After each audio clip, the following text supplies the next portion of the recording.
สวัสดีท่านผู้ชมมื้อนี้เสียงกระเลนมาบ้านดงคำสร้างมาเบื้องทางเฮ็ดใหม่ที่ว่าเกิดอุบัติเหตุเกือบทุกมื้อมี5คืนซ้อนเนาะทางหน่วยกู้ภัยองค์การกระแดงเป็นรายงานว่า5คืนซ้อนแล้วที่เกิดอุบัติเหตุในเขตทางกำลังเฮ็ดใหม่นี้เนาะซึ่งเขาก็มาเบิ่งความจริงน้ำกันว่าเป็นแนวใดจังคือว่าเกิดเรื่อยๆแท้อันนี้เป็นทางที่กำลังเฮ็ดอยู่เนาะอันนี้เป็นเขาเบิ่งแล้วเขาจะเหลียวเห็นกองทรายอยู่พุ่นนะกองทรายอยู่พุ่นเวลากลางคืนมาคนก็จะขี่รถมาตามเส้นทางที่เป็นคอนกรีตนี่มาขี่มาตามนี่เลยเนาะขี่มาตามนี่เขาเห็นกองทรายถ้าคนเมาก็อาจจะลากล้อได้ที่ไปเหตุแถวลากล้อเนาะแถวลากล่อไปมันจะไปตำใส่กล่องทรายนี้เนาะและบังเอิญสมมุติว่าเฮาบ่เมาสมมุติว่าเฮาบ่เมาเฮาลีกล่องทรายวิดกล่องทรายแล้วเฮาก็จะมาตกลงนี่เฮาจะมาตกลงนี่เนาะจะมาตกลงนี่อันนี้ยังเป็นห้องห้อยเก่าที่เป็นรถเนาะนี่มันรถเกิดอุบัติเหตุคือมันเป็นอย่างซี่คือคนที่เมาอยู่ห้านเบียร์อยู่พูนอยู่บ้านดงคำสร้างมากระขี่มาตามคือดังรถกระบะคันนี้มาโดยที่ลีกกล่องซ้ายกล่องนี้เนาะลีกกล่องซ้ายกล่องนี้แต่ว่าบุหูว่านอกจากกล่องซ้ายมาแล้วมันสิตกกระบะนี้เนาะก็เลยว่าคิดว่ามันสิพ้นแล้วก็เลยลัดซื้อมานี่ก็เลยมาตกอยู่นี่เกิดอุบัติเหตุขึ้นนี่เกือบว่าทุกคืนเราเห็นห้องห้อยหลายแลเขาได้ไปห้องการบ้านไปถามบกส.บ้านเพิ่นก็ว่ามันบ่แม่นว่า5คืนซ้อนนี้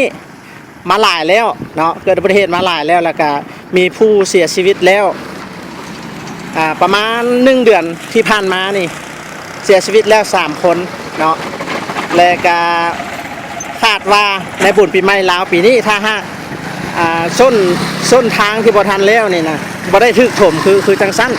มันจะเฮ็ดให้เกิด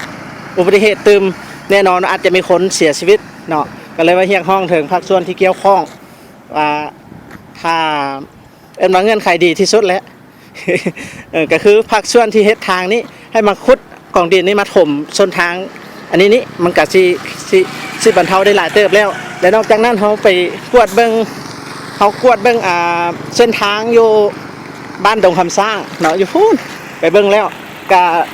ถือว่าเส้นทางสภาพเส้นทางดีหมดแล้วเนาะยังแต่ว่าคุมปากท่อยังบ่ทันได้คุมปากท่อยังบ่ทันได้ถมบ่ทันมีจักปากท่อที่ถึกอัดหรือว่าถึกถมอีหยังเนาะจังซั่นนี่เขาขอแจ้งข่าวจังซี่ให้หลายคนที่อยากรู้ว่าเป็นจังได๋ทางบ้านดงคำสร้างคือว่าเกิดอุบัติเหตุทุกมื้อแท้เป็นอย่างคือมีคนตายเรื่อยแท้เป็นอย่างคือหน่วยกู้ภัยต้องไปเรื่อยแท้การมันเป็นจังซี่สภาพจังซี่จังซั่นที่สำคัญที่สุดคือบ่ต้องเมาหรือขี่ด้วยความมีสติระมัดระวังเนาะแม่นอยู่กองดินนี่มันคล้ายคือว่าเฮาอยู่ทางพุ่นเบิ่งมาคล้ายคือว่ามันวิดแล้วแต่ว่าวิดน้อยนึงมาก็ยังมีส้นทางนี่ที่ว่าบ่ได้มีกองดินบังเนาะคนจะตกลงนี่อันนี้นี่อันตรายหลายอันนี้บ่แม่นแต่รถจักรรถใหญ่มีห้องห้อยหลายเนาะรถใหญ่ก็หลายเติบนี่อันตรายหลายเนาะขอให้ระมัดระวังกันไปกันมาและสำหรับบ่อนที่เขาเจ้าเอาแทงปูนมาวางไว้จังสั้นเนาะก็เคยเกิดอุบัติเหตุเมื่อวันที่14 กุมภาพันธ์ที่ผ่านมาก็มีรถตู้สตาร์เล็กเนาะถือว่าสงสัยเมาแดเลยขี่ขับเข้าไปเลยไปคาอยู่หั่นเนาะทางหน้าในกระเพมดยังเหลือแต่ทางหลังคาอ่างย่างจังซี่สมมุติว่ารถตู้ไปจังซี่นี่คาอ่างย่างเลยมือนั้นนะแต่ว่ามือนี้นี่บ่แน่ใจว่าเขาเจ้ายับออกแล้วหรือยังเนาะอันนี้ก็ขอให้ระมัดระวังผู้ไปผู้มาเด้อ